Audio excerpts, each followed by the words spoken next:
No matter if points are gained or points are lost, there will be much to discuss. For analysis regarding tonight's Winnipeg Jets game, here are Dave Minuk, Ezra Ginsburg, and your host, Drew Mandel. The Illegal Curve post-game show starts now. A bad 20 seconds to start the game. A much better 59 minutes and 40 seconds to end the game. And the Winnipeg Jets take care of business on home ice with a 6-2 victory over the San Jose Barracudas. Good evening, Winnipeg. Good evening, Manitoba. For all those joining us live this evening on our YouTube channel and all of our social media platforms, we say good evening, universe, and welcome to the Illegal Curve post-game show. With Dave Minuk, with Ezra Ginsburg, I'm your host, Drew Mandel, here to talk about the Jets' commanding 6-2 victory on home ice to end the home portion of the regular season schedule and to move within 1 point gained or 1 point lost by Calgary and Nashville after they play tonight for the Jets being a playoff team. Gentlemen, good to see you both on this Monday evening. You know, it's funny, I call them the San Jose Barracudas, but they actually have more talent, I would say, on the ice than the Nashville Predators did on Saturday night. Not in goal. James Reimer was god-awful, pardon the pun. But, other than that, there was a lot. I mean, the Sharks aren't a good hockey team, but they still do have, I'd say, more NHL regulars than a team like the Nashville Predators did on Saturday night. Nonetheless, the Jets did what they haven't done so often this year against the Sharks, and they absolutely took it to them, getting a much-needed commanding 6-2 victory on home ice. What's up, boys? Yeah, I would agree with that assessment, Drew, in terms of the Sharks versus the Predators. I mean, nice to see Erik Karlsson pick up his 100th point, and Dave was mentioning it right before we went live there. It seems like every single season there's at least a handful of players that hit milestones against the Jets, right? But he's got 100 points on a really bad team, and we knew the Sharks were going to be bad this year. And I told you guys, I think off air, probably not on air, San Jose's the team I'm personally pulling for to get Connor Bedard. I think Erik Karlsson and Connor Bedard on the same team would be incredible. I just really, there's only one team that I don't want to get Connor Bedard, and that's the Chicago Blackhawks for obvious reasons. But I think San Jose, has, I think right now, the fourth best odds at getting Bedard. I'd have to check that. But yeah, I mean, look, the Sharks are, good for Tristan Robbins from Clear Lake, Manitoba. Yeah. He makes his NHL regular season debut, right? So it's nice to see things like that. And, you're making the joke, but yeah, there's a lot of guys that don't have a lot of NHL experience. And that's what you should be doing when you're this far behind a playoff spot, right? Like there's only a few games left. You should be giving a guy like Tristan Robbins, who's played well in the AHL, an opportunity, right? But the Jets were, aside from, as you mentioned, Drew, the early goal that Karlsson scored. I mean, this was as one-sided as it gets, right? Just as one-sided as it was against the Predators. And yeah, the Sharks score a goal in the third period, but then the Jets come right back and they score a couple more goals, right? Mm-hmm. So this was completely one-sided. And, when you talk about exerting your will, like you were talking about on the Saturday show, that's what they did, Dave. The Jets exerted their will. They're a much better team.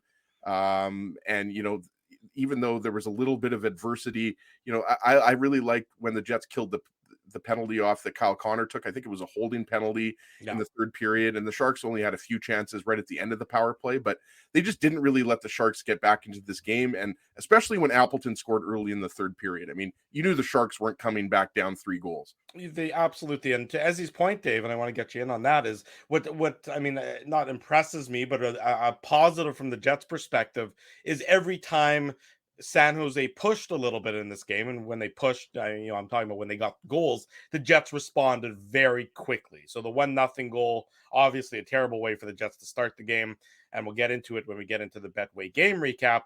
But then the Jets respond very quickly. They don't give San Jose really anything to celebrate. They don't let them get into the flow of the game. They're immediately down their throat, tying the game up. When San Jose makes it 4-2, again, they weren't going to come back from that point in time, but the Jets immediately, as he said, pile on another couple goals right after to really just sort of put the hammer down a little bit more on this Sharks team to ensure that the Jets come away with a very, I'm going to use the word easy, tidy 6-2 victory. It's not one that they have to be stressed about heading into the game tomorrow night in Minnesota. And it's sort of ironic. They're probably going to get to Minnesota before the Wild do. The Wild are playing in Chicago right now, and that game started, I believe, at 8:00 Central Time.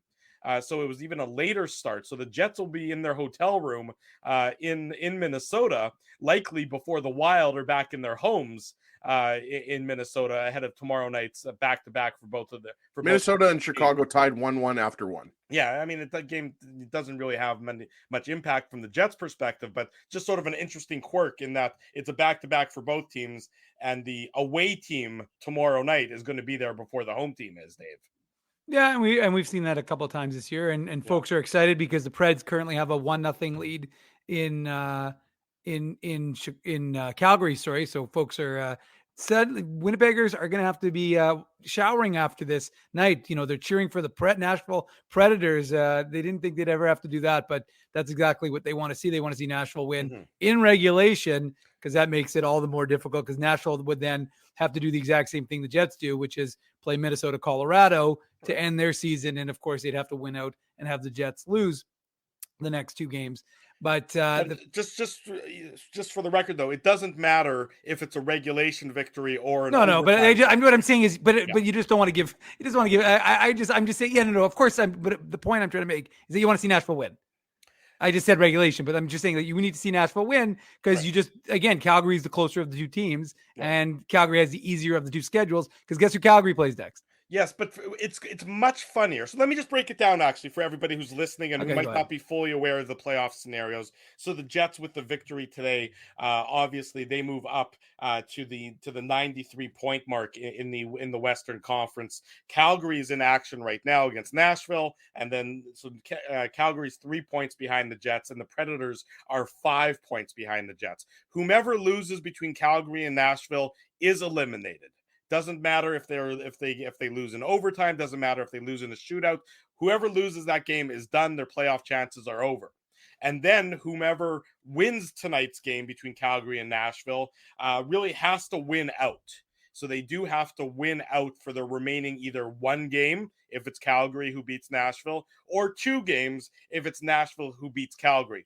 For peak funniness and for peak hilarity, I want Calgary to win and then lose to San Jose, because wouldn't that just be absolutely the icing on the cake for this Calgary Flames season? All the terrible losses that they've had. I think that this game would be at home, if I'm not mistaken, on Wednesday is when San Jose and Calgary play each other. It would be very funny. For peak hilarity, I don't think that's peak hilarity. I think that's peak cruelty. I don't know. Well, I don't know. Peak Schadenfreude? How about that? I think, yeah, let's go with that. I think Jets fans just want to know that the Jets are in the playoffs. Put it that way, Drew. Right. And they're in the playoffs. Like, let's not kid ourselves here. Well, anyways, no, I just was going to finish my point, which was the fact that the Jets have been playing very well. They've got 4 wins in the last 5 games. They're doing what they needed to do, which is clicking at the end of the season. Now, it's unfortunate for them that they have to click in order to make the playoffs. Right. But at the end of the day, it's better for them. And Calgary was clicking too, somewhat,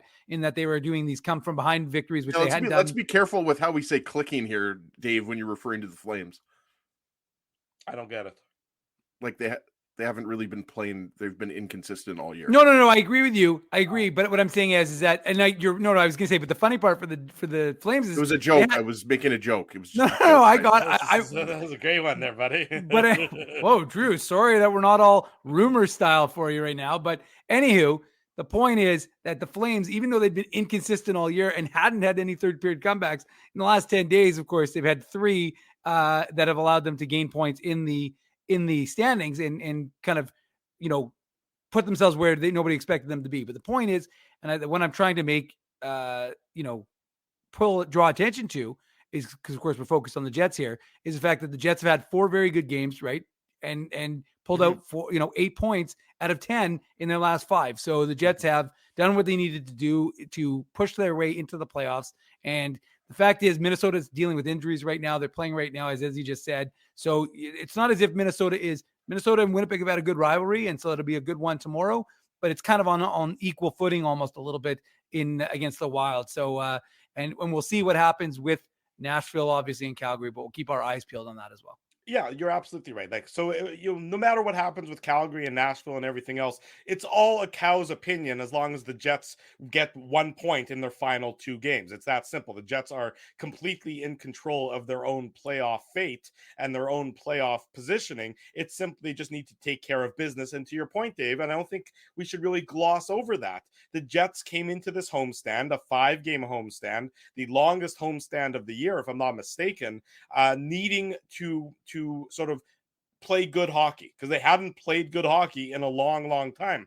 And the only period of the last 15 periods that they've played that you would say was disappointing was probably the third period against the Flames last Wednesday night.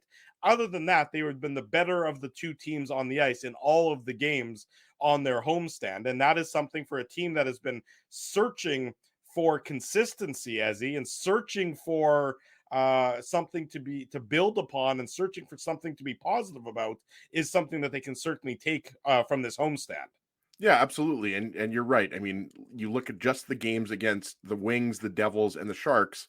I mean, 6 goals every game, right? And, that's what has been the problem for this team, scoring goals, specifically on the power play. I would agree the third period against the Flames was disappointing, especially with the Flames being on the second game of a back-to-back. And if you won that game, I mean, it would have made this game probably meaningless. You probably would have already clinched a playoff spot, or you had a chance to clinch a playoff spot with a win against Nashville. But yeah, I mean, this is definitely something you can build upon. And, Minnesota, Colorado, you've got 2 more games here, that are going to have playoff implications for both of those teams because Dallas is beating, or I don't know if that game's over, beat Detroit. So there's a battle between Dallas and Colorado and Minnesota beat for them first. 6-1. Right. There you go. So, I mean, it's going to have playoff implications, even regardless of, who's out of the lineup. And I think that, Hellebuck has definitely earned a rest. I don't know if he's going to get it. He probably will play tomorrow, but, I think that, you don't love the fact that, he's had to play this much, but you have to play him. You have to play your best goalie. And David Rittich has not been very good as the backup. That's been well documented. But yeah, it was a full team effort again, right? Like this wasn't, all on the top line. I mean, Scheifele, Connor, and Dubois were very good. Yeah. We talked about Lowry, Appleton, and Niederreiter, very good again tonight. Josh Morrissey, excellent. Dylan DeMello, obviously getting in on the offense. So team victory. And, that's what you had to do. And I really do think, guys, that the Jets didn't want to lose. If they were going to lose a game in these last few games, they didn't want to lose to the Sharks again. They'd already lost to the Sharks twice.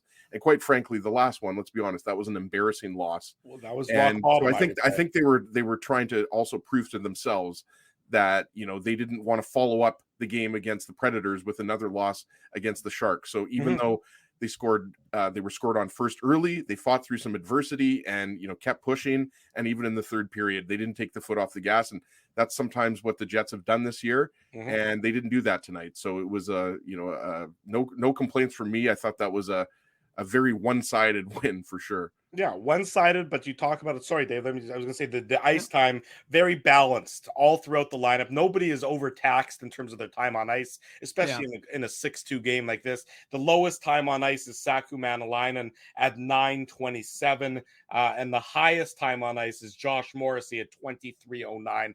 Otherwise, everyone is in and around the double digits. But again, an easy game for Rick Bowness to run the bench, where you can basically just cycle your 4 lines through one after another, which is as it should be against a team like the San Jose Sharks, who the Jets are more talented than.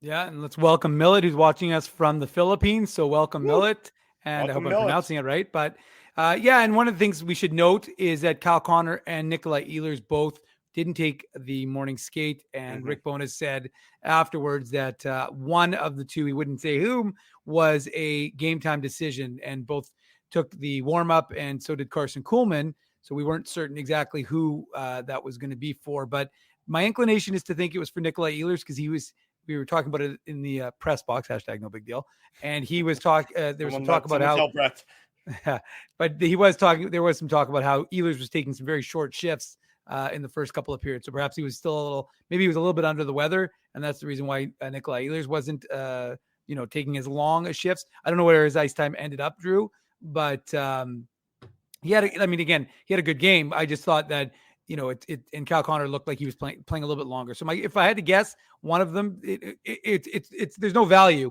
but one of the two of them was dealing with something. So they were going to be a game time decision, and obviously both played. 12 minutes and 50 seconds for Ehlers in terms of time on ice. And Connor? And Connor was more. Connor was up at 18:25. Yeah, so I'm inclined to believe that it's Ehlers who was dealing with something. Yeah, that would make sense. I would agree with that. Your assessment there sort of does make a fair bit of sense, and obviously the Jets will have to deal with. That's why they want to. I mean, look, the playoffs start next Monday, so they have a week from today. Is when the Stanley Cup playoffs begin. I didn't know that until I read that in Mike's column. Mike McIntyre's column, I think this morning. So no, if it's Monday, well, if the Jets can then clinch on Tuesday, then boy, that gets you a week of call rest. Up the Moose.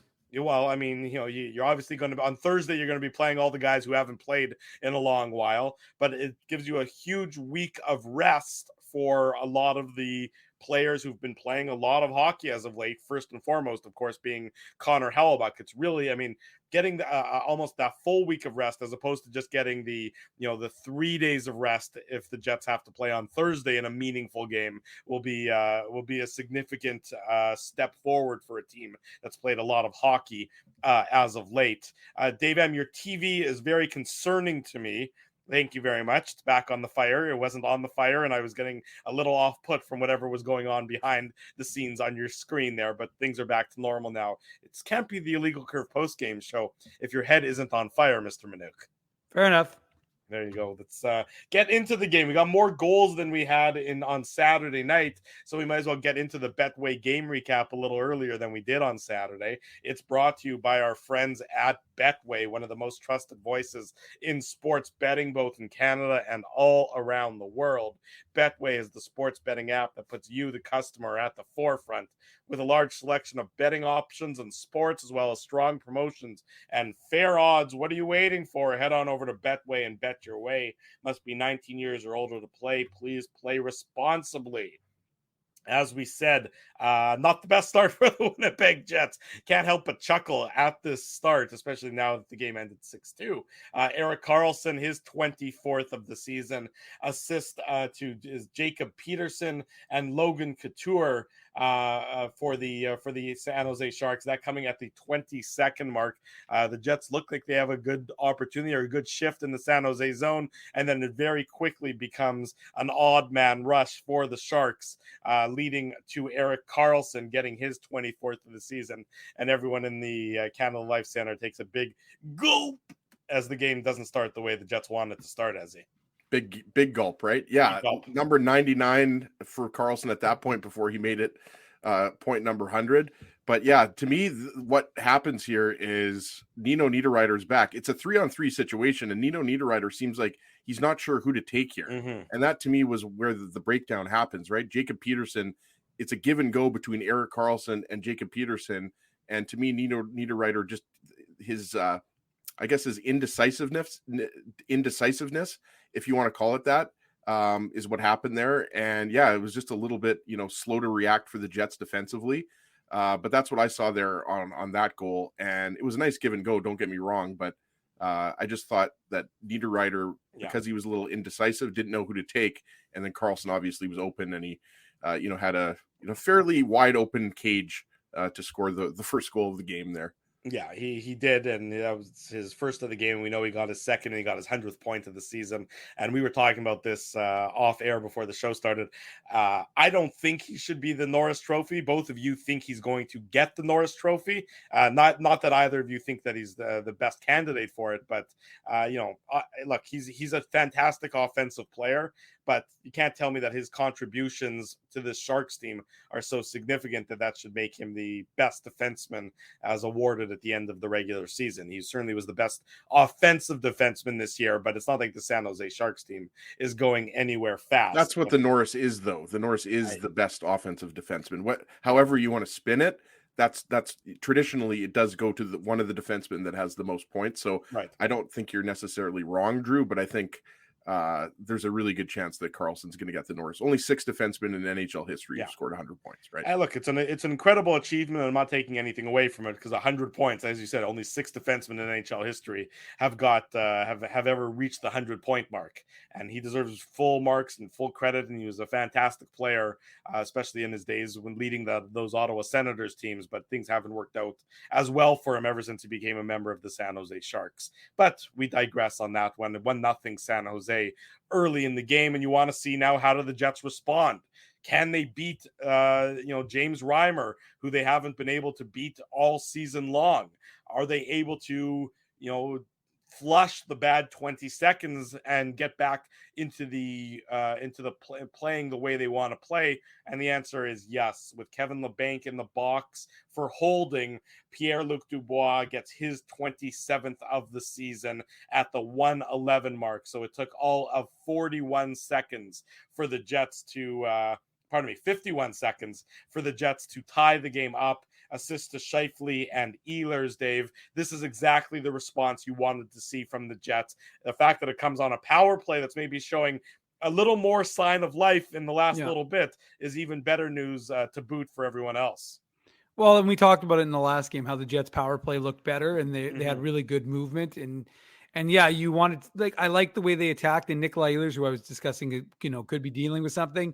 He had a nice play because that puck was kind of in a no man's land, but he used his speed to get to it. And then, of course, fired it to Scheifele, a little tic-tac-toe to Pierre-Luc Dubois to the back of the net. And, again, it was nice movement in advance of that. And you just saw, look, Dubois now has a career high for points. I think it was his 62nd. And the most important thing was the Jets solved James Reimer, because James Reimer came in as he looking like Patrick Waugh against the Winnipeg Jets, at least not against anybody else in the NHL, but against the Winnipeg Jets, he had looked like he was never going to be beat. And so he wondered whether that would play into the Jets' mind, even though the Jets are the better team and the Jets have been playing very well. If they had gone a longer stretch, do they get a little tight? They didn't look tight, and they didn't really need to worry about it because they scored so quickly after the Sharks took that 1-0 lead. But you're right, though. I think that you're right, Dave. Is they needed to get that because James Reimer. Anytime a goalie has a team's number, you wonder how long does that carry over for, and that's why it was so important for the Jets to have that quick response to the poor start to the game, Ezzy, and that's exactly what they did, getting that power play goal and really sort of setting the tone from then on out. Yeah, I would agree. I think that, Reimer has played way above what you think he was going to do against the Jets. So, and not only did you want to beat him early, you wanted to tie the game early. So I think that was, it was obviously a critical part of the game. And yeah, I agree with Dave. The movement by Scheifele there, you saw him go through the slot and then he was tracking the puck. So you just like the movement and the quick decision making. Yes, exactly right. And then the Jets built upon that 7:14 mark of the first period. So 6 minutes and 3 seconds later, Adam Lowry gets his 12th of the year, assist to Nino Niederreiter and Nate Schmidt. Look, I thought Lowry, Niederreiter, and Mason Appleton were beasts today. And they've been pretty good as of late, especially on this homestand. They were one of the Jets' best and most consistent lines. The Sharks just couldn't handle the physicality of Adam Lowry. And on this play, it's a goal mouth scramble. Niederreiter, comes around the net and he sort of feeds it in front. And Lowry is just bigger and stronger and more determined than the San Jose Sharks. And he is able to jam it in past James Reimer and give the Jets the 2-1 lead, Ezzy.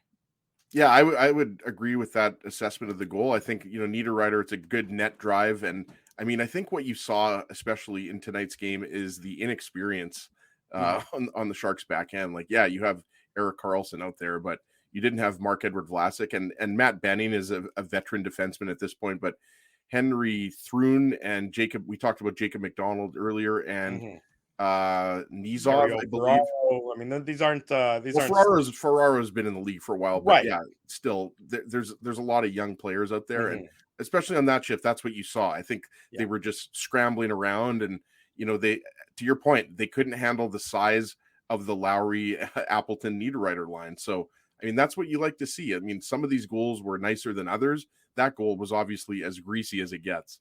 Yeah, exactly. It was greasy, but that's certainly what the Jets needed. And it was funny because I thought he was going to hit Mason Appleton, who was wide open in front. And, the Niederreiter, you got to give him credit because goes around the net, puts it in front. And then Lowry uses his man strength, if you will, to just get that puck and make sure that he's, because he's got a lot of bodies around him, but he manages to put that into the empty net. And that was, unlike in the previous game where we saw these opportunities going a little bit wide, that was an important one to give the Jets.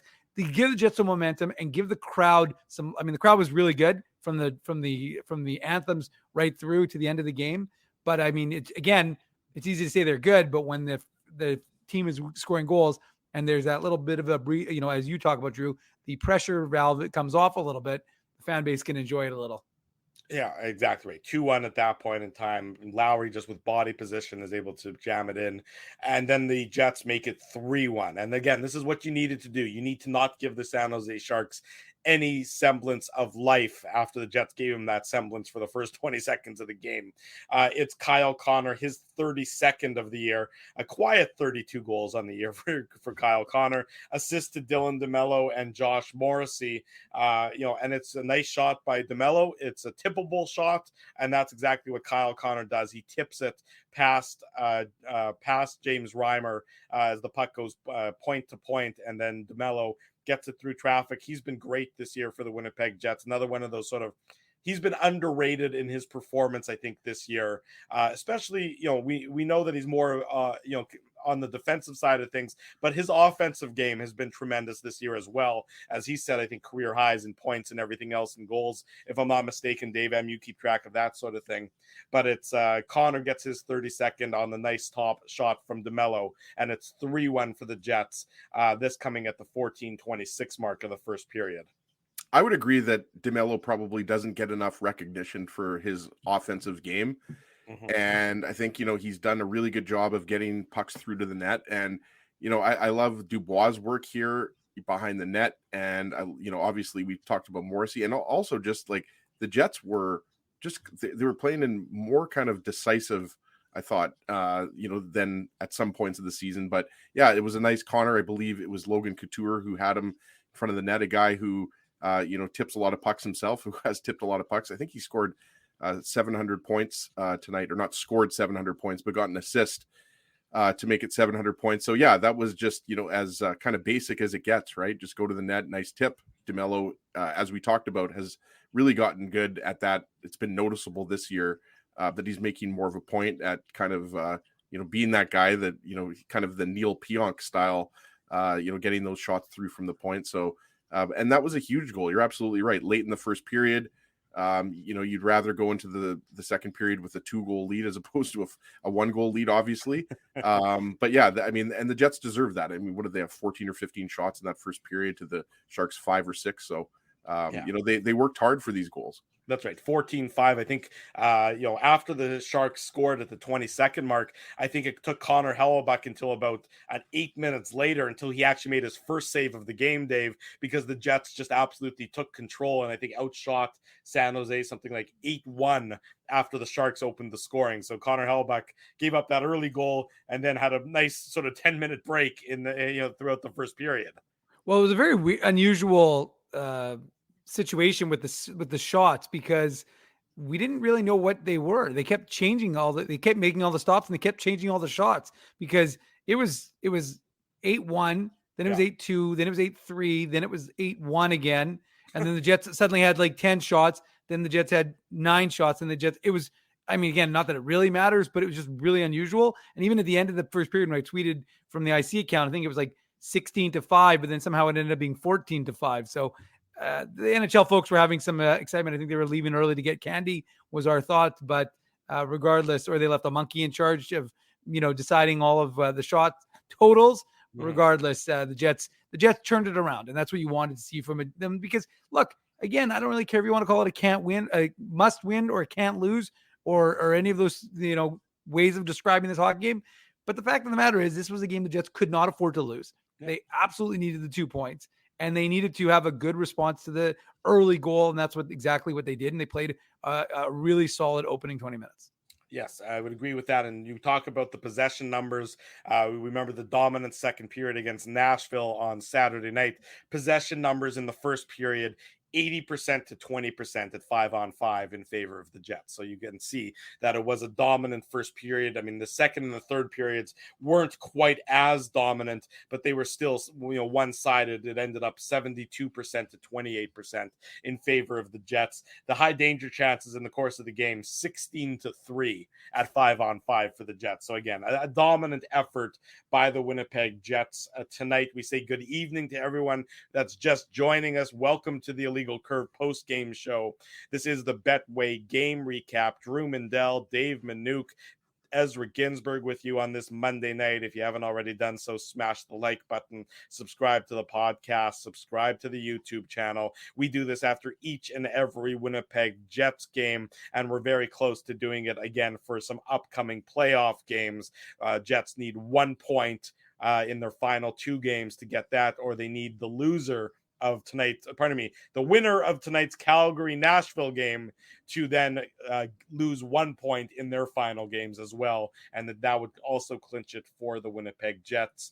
I want to make mention before we get to the second period of the Jets and the Sharks. Team Canada, the Women's World Hockey Championships, victorious over Team USA tonight, 4-3 in a 9-round shootout. Team Canada wins to beat Team USA. Expect those two teams, of course, to do battle again in the gold medal game. What's most interesting about this one is it was 3-1 Canada late in the third period. Canada had actually scored into an empty net.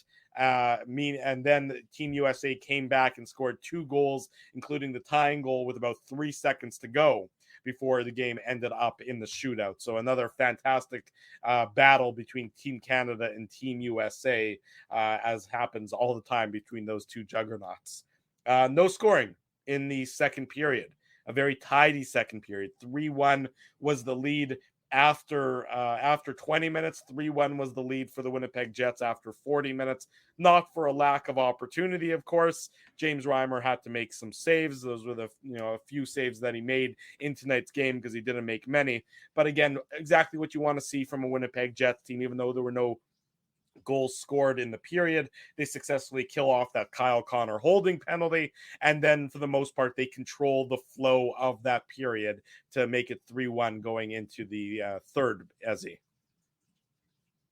Yep, and are we going into the fourth goal? I wasn't sure if I was just going to say if you had any thoughts on the second period, or Dave, if you have any sort of thoughts on that second period. It wasn't much to excitement there, just sort of what I thought was a tidy period by the Winnipeg Jets. Yeah, I would agree with that. I think, you mentioned the high danger chances. There weren't a lot of high danger chances at all, but the Jets had some saves. I'll be honest with you, Drew. I wasn't watching the whole first couple periods, so I'm not going to be able to tell you a lot about any chances the Jets had. But if you want to get into the Appleton goal there, you love the net drive by Nino Niederreiter again, and you love the fact that this line just continues to be aggressive, right? And look, it's a rebound. It's a juicy rebound that James Reimer gives up. But, Mason Appleton makes no mistake about it. But you love what Nino Niederreiter brings to that line, right, guys? Like we talked about, when Scheifele's moved to the wing, you had your concerns about the Jets up the middle. And I definitely do have my concerns up the middle, by the way, if Scheifele's not up the middle in a first round or any extended playoff run. But I love what that third line is doing right now. And, you love to score an early goal in the third period because we talked about it, right? Still a 2-goal game at that point. But that game put it out of reach for the Sharks. Right. So that comes 16 seconds into the third period, Dave. It's Mason Appleton, his fourth, Niederreiter getting the primary assist, and Adam Lowry, the secondary assist. And it's a nice play by Lowry and a nice play by Niederreiter. Niederreiter's charging hard to the net, as he mentioned. He gets his stick on it, sort of a one-handed redirection attempt.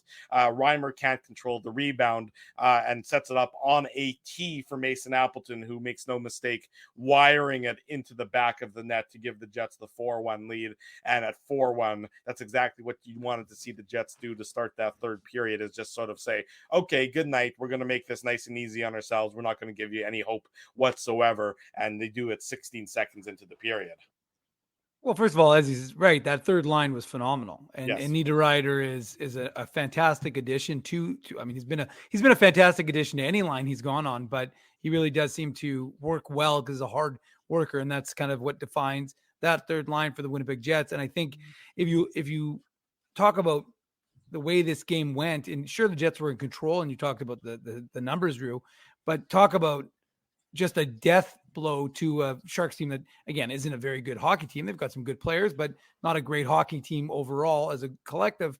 And so, you score that goal 16 seconds in. I mean, think about it. The Sharks score that goal 16 seconds in, and it's a 3-2 hockey game. That's a very different feeling in Winnipeg, and fans get a little nervous. They're a little clinchy, if it's the Jets giving up another quick goal. But instead, it's the home team that gets things going, and it's Mason Appleton who has been doing a lot of right things, but he just hasn't been getting the results. So he scores his fourth, and again, the barn gets going, and folks get excited, and everybody's happy in Winnipeg because, of course, you're now leading 4-1 early in the third period. 4-1 early. The Sharks decide that they want to still stay in it. A power play goal. It's Erik Karlsson, point number 100, as we've talked about, his 25th of the season.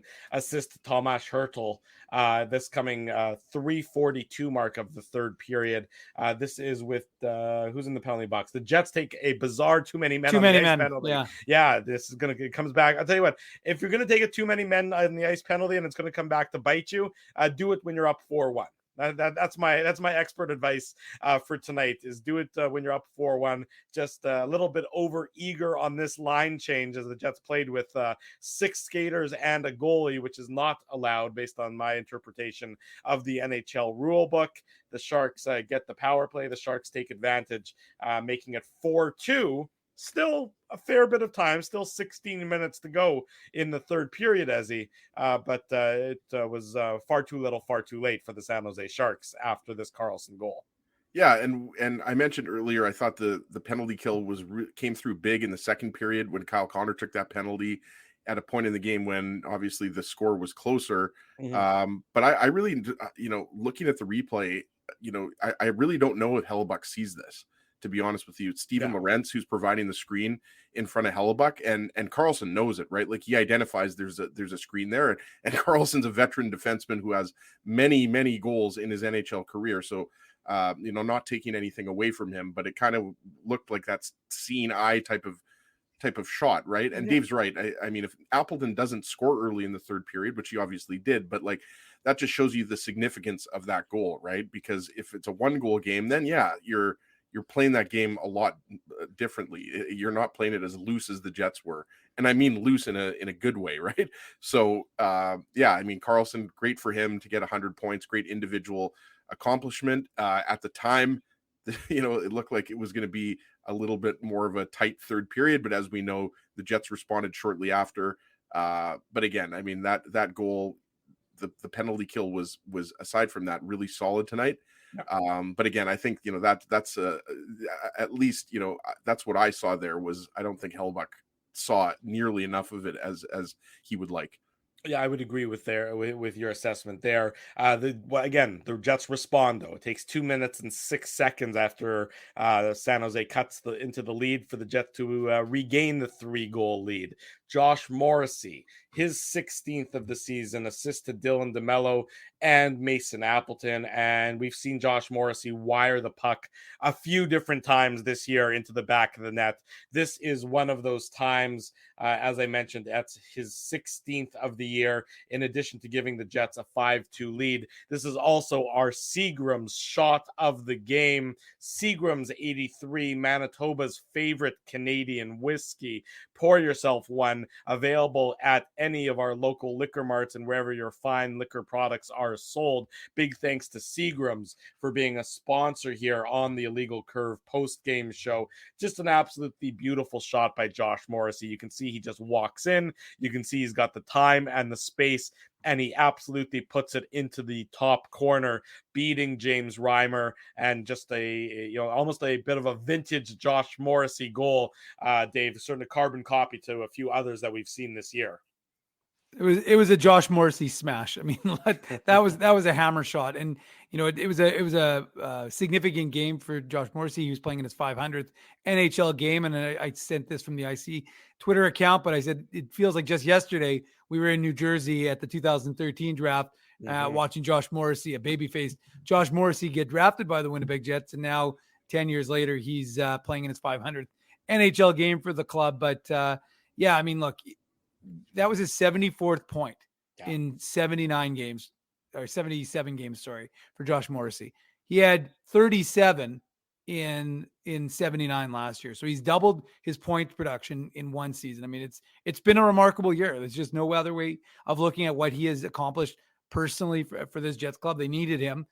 Rick Bowness gave him that sort of latitude to open up his game a little bit. And as a result, you're seeing the fruits of that labor from the start of training camp to now, and he's just having a remarkable season. So that goal, and again, as he's right, like we were talking about it, that goal is important because even though it's 4-2, and even though the Sharks are most likely done, that really just put the old nail in the coffin. That just said, okay, this one's over. It was, and again, the celebration expertly caught by our boy Colby Spence. The photos are already on the Illegal Curve Instagram. Where you could see the celebration from Josh Morrissey. That's another element of his game that we've seen a little bit more of, the expression when he scores. But anyways, the point is it was emphatic. It was a nice goal. He hammered it. Reimer had no chance. And suddenly it's 5-2 for the Jets, and get ready to start waving it up with the rest of the Jets fans. That's right. The wave started shortly thereafter. The Jets add one more goal, this one on the power play. I'd have to go back. I'm trying to think, when was the last game the Jets scored multiple power play goals? Maybe the crack research team will look at this during the commercial break coming up and see when we can come up with that answer. Was it the Edmonton game? Did they have a couple power play goals in that Edmonton game? I'm trying to remember back.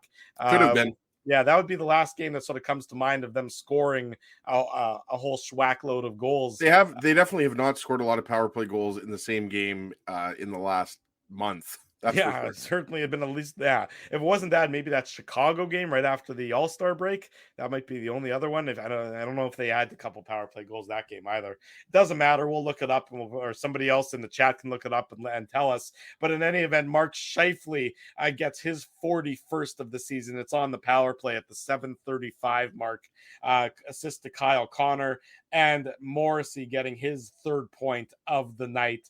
The Winnipeg Jets with a commanding 6-2 victory after Scheifele put this one in the back of the net, Ezzy. Yeah, and just a beautiful pass by Kyle Connor, and we talked about it. It's the quick puck movement, it's the motion of the players on the ice, and they made that look easy, right? Like at that point, the game was already over. This was just the final dagger, right? But yeah, I mean, to your point earlier, the Jets power play, it's been a struggle for them to score one goal. And this is a positive sign here, regardless of what happens, in the next couple games. Their power play is performing at a clip that we haven't seen in quite some time, right? Since really some point in the first half of the season. So, Scheifele gets number 41. Love that entire line of Scheifele, Connor, Dubois tonight. And obviously a bullet pass by Connor right on the tape.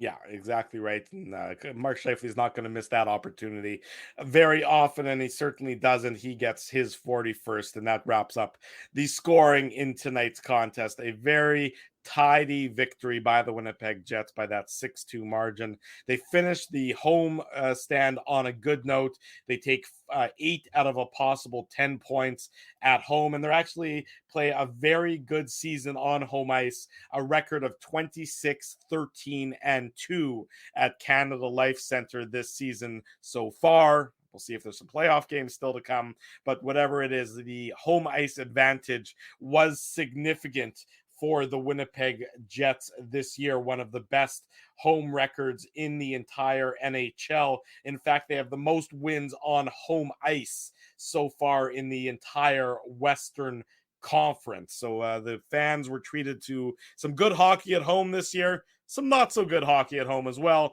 but for the most part, victories when the team was playing in downtown Didn't Winnipeg. they have like 33 wins or something in 2018?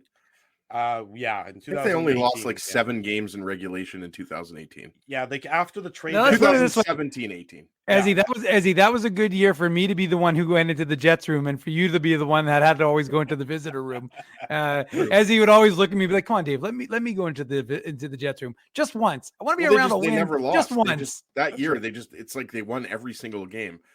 Especially after the trade deadline. Remember, after the Stasny acquisition, that's when they went on. I don't think they lost. They lost that first game after the trade deadline to Nashville. Remember, Ryan Hartman exploded in that game. Oh, yeah, because he had just been acquired, right? He'd just been acquired as well. And then I Yeah. think after that game onwards, I don't think the Jets lost at home for almost the rest of the regular season. They had something like a 12 or a 13 game home winning streak from that point till the end of the regular season. So certainly another home ice advantage situation for the Winnipeg Jets. That's it for the Betway game recap tonight. Big thanks to our friends at Betway for their sponsorship of the game recap and their title sponsorship of the post-game show. It's simple, fun, and safe to bet with Betway. So head on over to Betway and bet your way. Must be 19 years or older to play. Please play responsibly. When we come back, we have some post-game comments from the dressing room.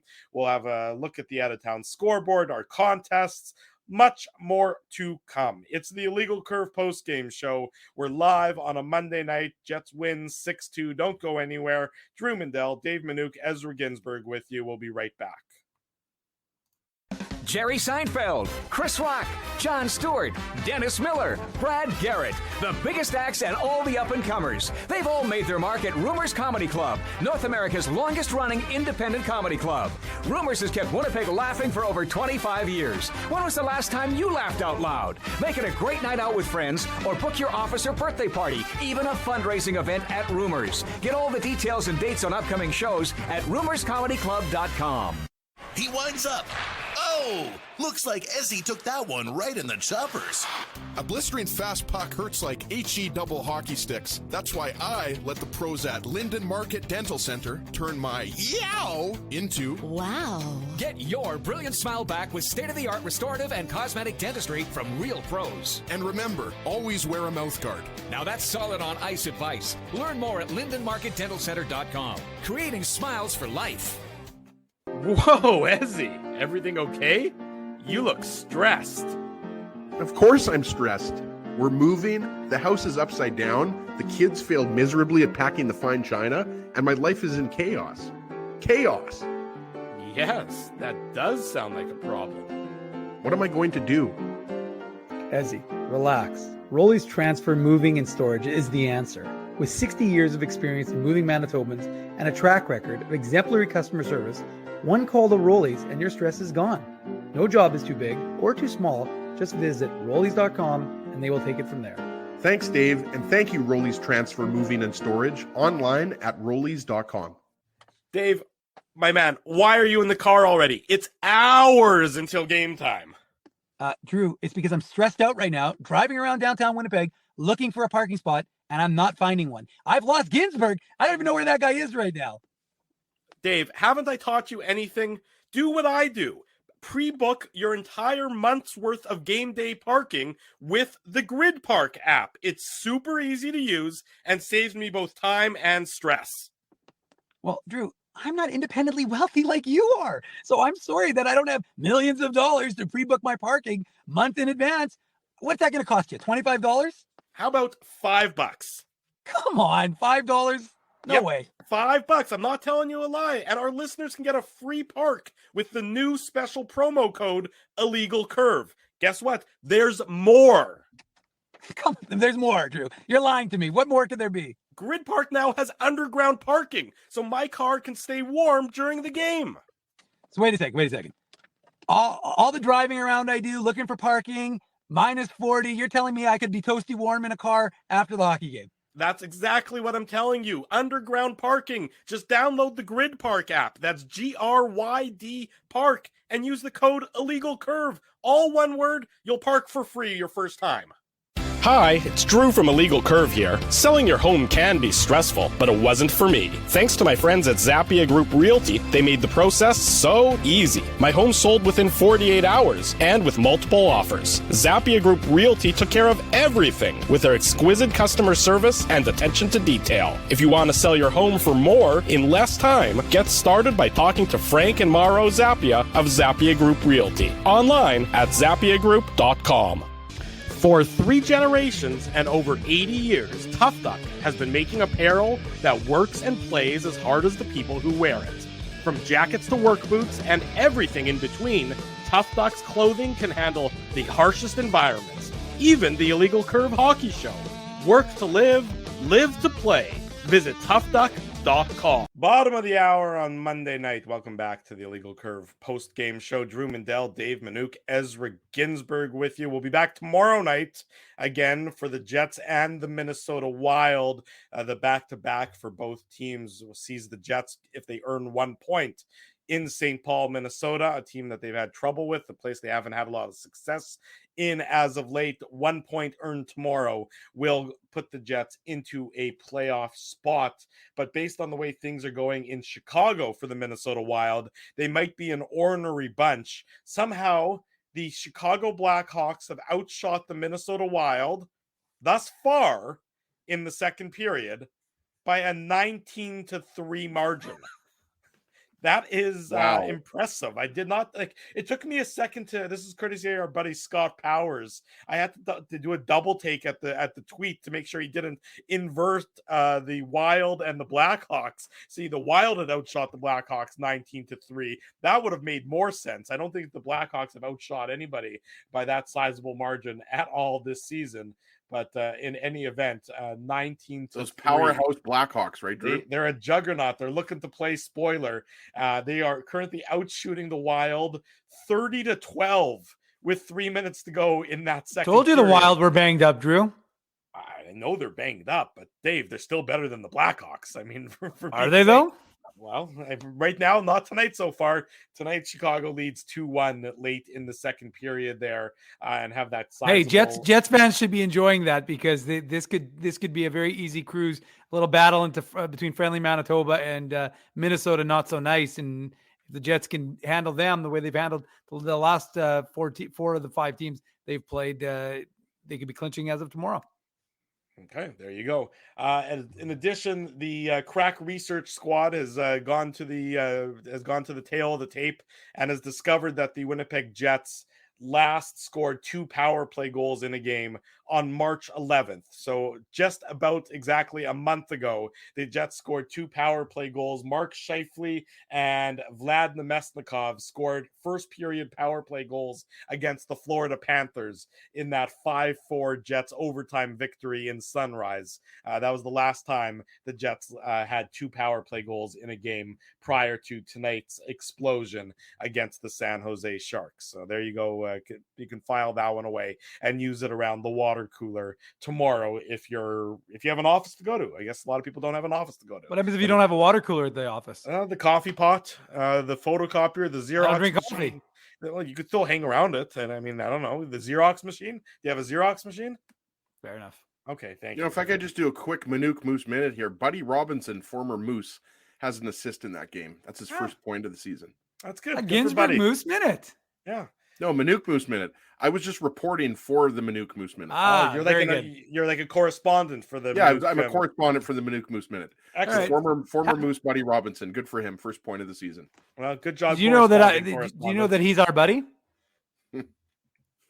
You do. My kids have been asking to watch Elf. They haven't seen Elf yet, and Buddy the Elf. You haven't seen Elf yet? What's going on? I don't know how that's possible. You know, they've seen a lot of movies. Happening? That's a classic. I know. I agree. They're very confused about the.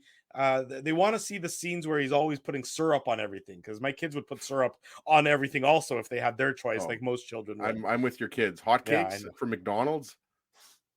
Or anything really, waffles, anything that you can put syrup on. He puts syrup in his hair, for God's sakes. Yeah, exactly. Right. Yeah. And then it drips down, and I eat it. That's a beautiful scene. That's an absolutely beautiful image that I think everybody appreciates on this Monday night. Courtesy our buddy Murat Atesh of The Athletic. Here's some post-game quotes.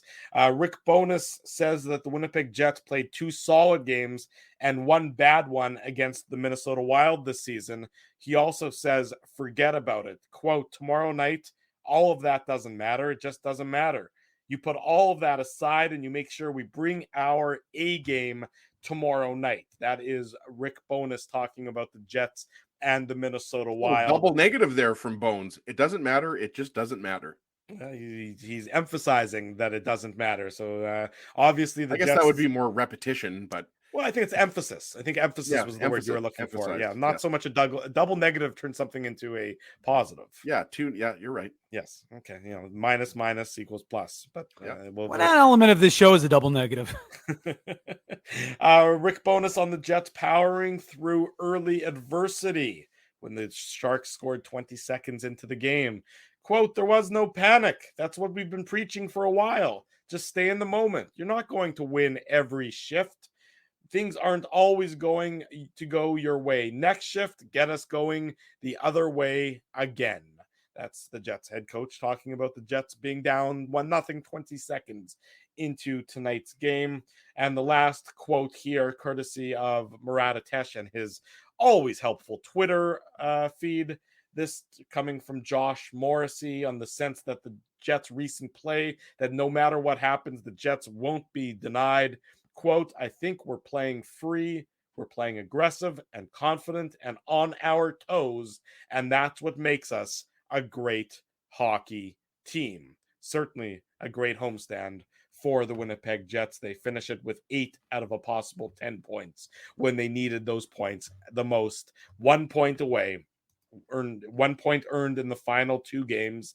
Tomorrow against Minnesota, Thursday against Colorado. We'll see the Jets as a playoff team. We remind everybody regarding playoffs, stay tuned for some news regarding a potential Illegal Curve watch party and live on location broadcast of the Illegal Curve post-game show. So news on that front to come just as soon as we're able to bring it to you. Keep that in the back of your mind when you're making your playoff plans for either game 1 or game 2 on the road, likely in Vegas. The possibility remains high of there being an Illegal Curve watch party. Ezzy, Tough Duck hardest hitting comment. Who's getting it tonight? Yeah, we're going to give it to Keith Forsyth, who I believe won. I don't remember when he won a Tough Duck Toque, but I remember the name. So we're going to give it to Keith Forsyth. You got it up there, Drew. Great profile pic there, by the way, of dribbling a basketball. Safe to say that when the Jets play the way their coach wants, they succeed. If they play like this going forward, they can go toe-to-toe with any team in the West. I just like that comment. It's to the point, and they did play the way Coach Bones likes them to play. And, it's interesting, right? Because once the Jets officially get into the playoffs, we're going to be obviously, breaking down every little, line combination and matchup and advantage and disadvantage and everything like that. But, if they can bottle up the way they played against the Red Wings, against the Devils, against the Predators, and then tonight against the Sharks, then they absolutely have a chance. If they play like they did, for parts of the second half of the season when they were getting badly outplayed, badly outshot, their power play was pretty bad. They don't have a shot against a team like the Golden Knights or, the Oilers or another team that they might play. So Keith, love that. That's tonight's Tough Duck hardest hitting comment. Send me an email, Ezra@illegalcurve.com, and Tough Duck will ship out a toque to you. There you go. Congratulations. Even though you're not going to need that because it's going to be really nice this week. That's right. It is going to be really nice. It seems as though we can maybe confidently say that winter is over and it's over. You're saying it? Ginsburg guarantee means blizzard tomorrow. But I didn't see a blizzard in the forecast. But it's going up to 17 on Wednesday. All the snow is going to be gone. But and I think that's kind of the reason why Jets fans deserve, and I'll say the media as well for us. But I think that's the reason why there deserves to be hockey in the playoffs and in the coming weeks, because it's finally reached the point where you no longer have to wear your jacket to go to the rink. Today, no jacket. I mean, I wore my suit jacket, but I didn't have to wear a jacket. So it's finally getting nice, finally getting to the point where you can walk to the rink comfortably. You don't have to worry about, the snow, the wind. So it's well deserved for everyone here in Manitoba. It's to get a pothole little, season, as you documented on your oh, Twitter account. dear Dave. God, Dave as he- was swerving, you were swerving in and out of Pothole traffic. season. I was weaving and bobbing today with some of those potholes. It's embarrassing. Well, the it's worst actually of- embarrassing. Yeah, our roads definitely need some work, but the worst is when I did this the other day, when you swerve to avoid a pothole and then you just You hit drive another over one. another pothole, right? Like, so it's like, it's impossible. It's like, it's crazy, but I mean, it's I'll our tell you fun, this. right? I'll tell you this, Ezzy. When I was premier for the day, one of my main platforms, along with synchronizing the lights, but my number one was fixing the freaking roads, because let me tell you, that's what they need in here in Winnipeg. It's brutal. It's Dave M's My premier for platform. the day. Vote Dave for M me, for premier. 2020. Vote Dave. Vote for me, 2024. Vote Dave. Don't look in the closet. The scandals are numerous, but as long Well, as you that's keep those true. buried in the closet, we'll Ooh. be fine. I think you should in do that front. something for cyclists for Brent Bellamy as well, because the cyclists. Oh no, I would ban bicycles. Yeah, Dave No, doesn't. no, Dave, no. I've never even seen. Does Dave? Do you own a Whoa, bike, Dave? whoa, Oh, yeah. whoa. Dave Ez, has a come nice on. bike. Dave Yeah, has a let's nice go. bike. Absolutely, Like a city- nice mountain bike. Nice Yeah, shocks. nice little. Yeah, it's a Norco. Yeah, Dave M brings that out and goes for a cycle every now and then. I've never seen. I wouldn't know, but good to know that Dave M is a cyclist. Tour de Manuke. Yeah. Tour de Manuke indeed. Nashville still up 1-0 on Calgary. They're on the power play with about just under 14 minutes to go in the second period there. Illegal curve contest. We only have a few more of these regular season contests to go. So if you haven't yet won, you really got to get your entries in, because you're quickly running out of time. Only 2 more regular season games to go and a chance to win in the illegal curve contest. The unique code word for tonight, Dave M. I want you to explain this one to the good people and everything else. Explain it, Dave M, how it's going. What do you mean? You don't really know? You don't understand that? Come on, Drew. Really? Go ahead. Interesting. I really Drew, didn't look that Drew, closely. you're like 85 years old. You should understand the movie Jaws. We're gonna need a bigger boat. Need a bigger boat. Come yeah. on, Drew. So Okay. it just, for those who are listening on the podcast, no bigger boat needed. Yeah, that's right. Okay, thought that was pretty going good. That's not bad. I didn't really, my head didn't go there, but so it's a Jaws reference, of course. The Sharks being Come the on, opponent. the chat understood it. Even Spenty's like, come on, Drew. I'll be honest, I really didn't look at it until I just teed you up for it, because I wasn't really sure what it was at all. So I thought, you put it in there, you can get the DAP, you can get the credit, you can get the kudos for coming up with a good word. So the unique code word, no bigger boat needed. Enter that into the contest page. Access the contest page through the drop down arrow on our YouTube channel, and of course through our website. You can find the link there as well, and you will be entered to win some illegal curve, some merchandise, courtesy of us here at Legal Curve, like today's winner, Mandy Moore. Not sure Maybe if she's there's related to anyone- Darwin. I don't know if she's related to Darwin or the singer.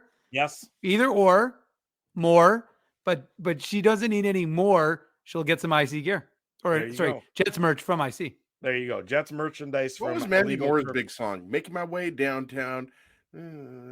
Was that her song? No, that was wasn't that That Lisa was- Loeb? No, I think he was singing. Oh no, that's Stay my- Dave. No, I think that And you was Stay was stay, Lisa Loeb, but stay. I think you were singing whatever Billy Ray Cyrus's daughter's name. What was her name? No, that wasn't Miley Cyrus. Yeah, No, isn't that Heading Downtown? Something No. like that? No, no. It's Lisa Loeb. no. Lisa Loeb is Stay. There's no Yeah, question. she was a one-hit wonder. Unless she had some other good songs. Hopefully, There's I'm not actually, offending but I don't know if any you've seen Lisa the Loeb movie. fans out there. I don't know, but if you've seen Hot Tub Time Machine 2, it's very funny where the guy stole the Lisa Loeb song. So instead, she ended up being like a personal assistant. It was very funny. Okay, I highly so recommend it. Hot Tub Time Machine 2. There you go. 1-1. Calgary's tied it up. Troy. I Want to Stecher. Be With You apparently is her most popular song. Mandy Moore's most popular song. She was on that show, that recent NBC show. That Entourage? no, that wasn't. By the way, an Mandy NBC Moore's show. confirmed for Saturday show. Okay. The one that just ended not that long ago. This Is Us. I think she was one of the stars of This Is Us. I did not watch This Is Us, but I assume somebody in the chat can confirm or deny what I'm saying. in any event. Yeah, there you go. This Is Us. Thank you, people in the chat, for knowing the show This Is Us, because I certainly don't know much about it. Drew, please break down the most recent episode of Succession for us. Well, did you watch last night's episode? I haven't watched any of that stuff. It's a great show. It's a great show. I'm not going to break it down because spoiler alert. But if you didn't watch Succession last night, What's it? I don't even know what it's about. I have no idea. You could tell me it's about, robot sharks. I have no idea what the show's about. Well, I sort of wish now that it was about robot sharks, because I would totally watch that. Maybe you should make a movie about sharks in a tornado. Has anybody made that movie? That could be a good movie, guys. I'm just trying to think about it. Succession is about a Uber, like the 1% family, and so people like you, Drew. Now wonder you exactly, like it. like me. Yeah. It's the dynamics of the family. The father is a media mogul. Not dissimilar. Again, this is this a true life story of Drew Mandel? Like what's going on? Not dissimilar to what I would say, like a Rupert Murdoch sort of thing. Okay, he's that's a little kind of what it's loosely based off. No, it's Rupert not Murdoch? loosely based off, but you can see the parallels because they ran a news network, and he's definitely Machiavellian and all sorts So of things. it's about his kid who's going to succeed him. Is that kind of really what is the show's all about? Well, kids, there's multiple children. I'm not going to get into it too much. If you want to watch, You already did too much. Come on, let's move along. I've heard good things. I didn't really know what it was about, but people are talking about that first episode.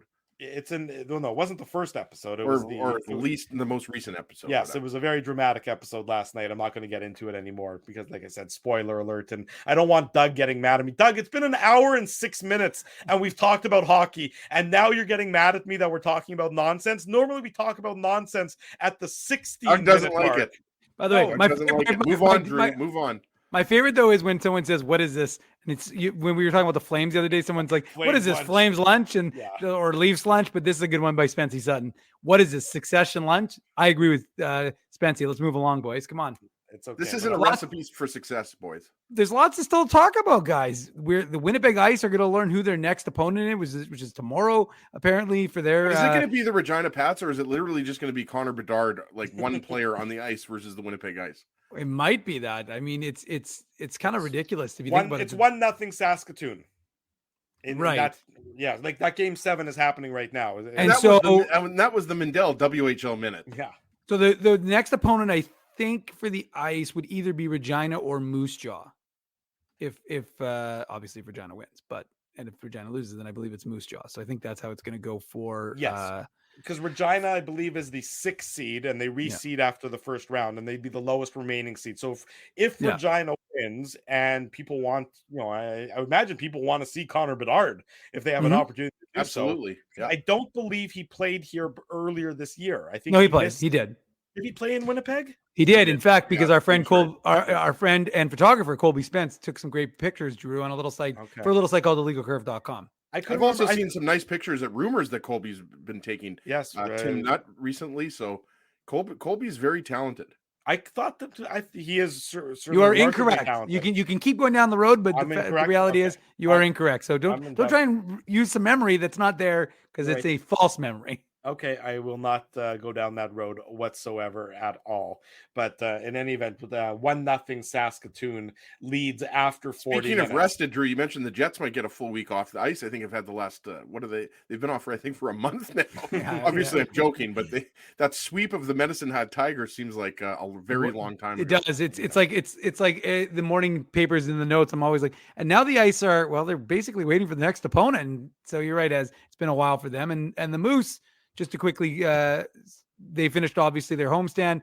We're not going to talk about that because we already did, but they are starting off in Texas tomorrow night with a chance to clinch a playoff spot if they get 2 points. Obviously, other things can happen, which would allow them to get in, but they want to control their own destiny. A win tomorrow would punch their ticket into the postseason. There you go, Dave M, with a very quick Moose update. And of course, we'll have more on the Moose on tomorrow night's Illegal Curve post-game show. Puck drop tomorrow night, if I'm not mistaken. It's at a normal time, isn't it? 7 o'clock? Normal. Yeah, 7. Okay, 7 o'clock Central, which means post-game show tomorrow night, 9:45 after the Jets and the Minnesota Wild.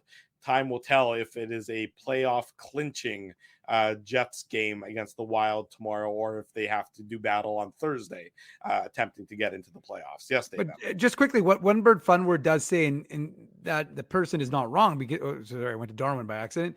You realize if Minnesota loses tonight, there's nothing for them to play for. It's a good point, because the truth is that they could choose to continue. We've talked about it. The Wild have dealt with some big injuries. They're going to be missing some guys, most recently Oscar Sundqvist. So they've got some injuries that they're dealing with. Obviously, Kirill Kaprizov is back. I think folks in Minnesota are a little bit irritated with Logan Stanley and looking for blood. So we'll see if there's even though Kirill Kaprizov said what they're playing for. They're not playing for positioning in the standings. They're playing for blood. Yeah, exactly. Although Kaprizov himself said he didn't think it was a dirty thing, and the best was the comments were like, "Well, I'm still mad. And like, I know better than you, person who got injured by the other person." Yes, wasn't exactly. That like a WWE? Wasn't it like a backbreaker? Like it was like a wrestling move that he put on him. It wasn't anything malicious. It wasn't anything deliberate. It was it was a large person sitting on a small person. Yeah, it was like Andre the Giant trying, like earthquake. It was like Hogan trying to lift Giant. Yeah. But you're right. If the Wild lose tonight, then they're locked into the third spot in the Central Division. So they really would have nothing to play for. They have 2 games remaining as well. Right. The game tomorrow against the Jets, and then Thursday they play Nashville Predators. So it's sort of an interesting scenario, because the Avalanche, who of course play the Jets and also Nashville, but it all depends on what happens between the Predators and the Flames. So I think it's probably time for us to go watch that hockey game, because we'll be back tomorrow night at 9:45 for the Illegal Curve post-game show after the Jets and the Wild. We'll know more about where we're at playoff positioning-wise and things of that nature. So be sure to schedule that into your calendars to join myself, Dave M., and Mr. Ginsburg tomorrow night at 9:45 back here on our YouTube channel.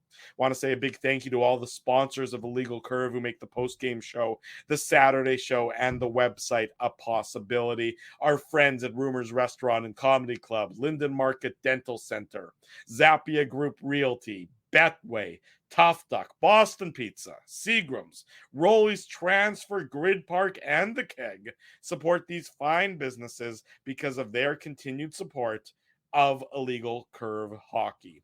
Jets win tonight 6-2 over the San Jose Sharks. If you haven't already done so, smash the like button, subscribe to the YouTube channel, subscribe to the podcast, leave us some feedback here, there, and everywhere, especially on the iTunes page, about what you like about this fine program. We always appreciate the 5-star reviews.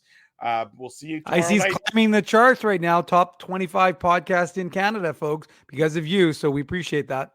There you go, Dave M. Giving DAP to you, the loyal audience, just like Ezzy and I agree with that DAP giving by Mr. Dave. We'll be back tomorrow night, 9:45. Jets win tonight, 6-2. Until then, for Dave Minuk, for Ezra Ginsburg, I'm your host, Drew Mandel. Thanks for joining us. This has been the Illegal Curve postgame show. Thanks for listening to this broadcast from Illegal Curve Hockey.